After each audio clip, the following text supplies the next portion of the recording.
February 19, 1923. A courtroom in Washington, a single judgment, and an entire community pushed out of the American dream. Well, that is the story how Indians were told by law that you do not belong here. And at the center of this storm is just one man, Bhagat Singh Thinda. Born in Punjab in 1892, a Sikh, a scholar, a soldier. He arrived in America in 1913, chased opportunity like so many migrants before him. In fact, he worked, he studied, and when World War I broke out, he wore the uniform of the United States Army. He fought for a country that was not yet ready to accept him. Then in 1920, he applied for the US citizenship. At that time, the law, the Naturalization Act of 1906, allowed citizenship for free white person. So, Thinda made a bold argument. He said anthropologists classify Indians of my region as Aryans. Aryans are Caucasians, Caucasians are white, and therefore he argued that he qualified. It was a legal chess move, and for a moment, it kind of worked. He was granted citizenship, but the government appealed. The case climbed all the way to the top, to the Supreme Court of the United States.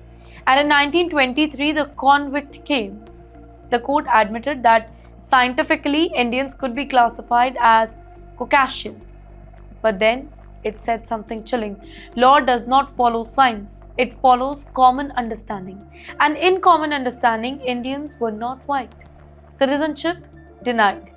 This was not just about one man, it was about thousands. The ruling in the US versus Bhagat Singh Thinda did more than just reject Thinda. It stripped citizenship from many Indians who already had it. Can you imagine that? One day you are the citizen, the next day you are not. The impact that was devastating. In California, the California Alien Land Law of 1913 barred non-citizens from owning land. So when Indian Americans lost their citizenship, they lost their farms, their property, their security. America's Indian immigrant population dropped sharply. Well, families left, dreams collapsed. But Bhagat Singh Thinda, he did not disappear, he stayed. He studied at University of California, earned a PhD.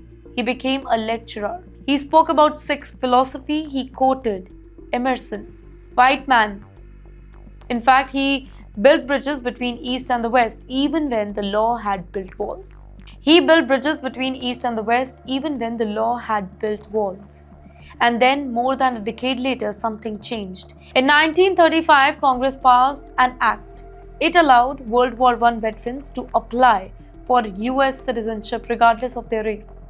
In 1936, Thind applied again, and this time, New York granted it. After years of rejection, after humiliation, after loss, he finally became an American citizen. So in the end, what does this story tell you?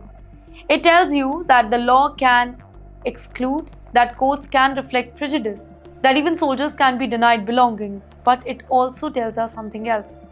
Persistence matters, history changes, and the definition of American evolves. Once, Indians were told that they could never be the citizens. Today, Indian Americans, they are doctors, they are CEOs, they are lawmakers, even presidential candidates.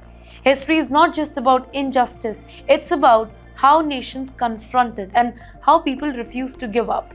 This is not just a legal case, ladies and gentlemen, it's a reminder. Citizenship is not just paperwork, it is identity. And for many, it had to be fought for.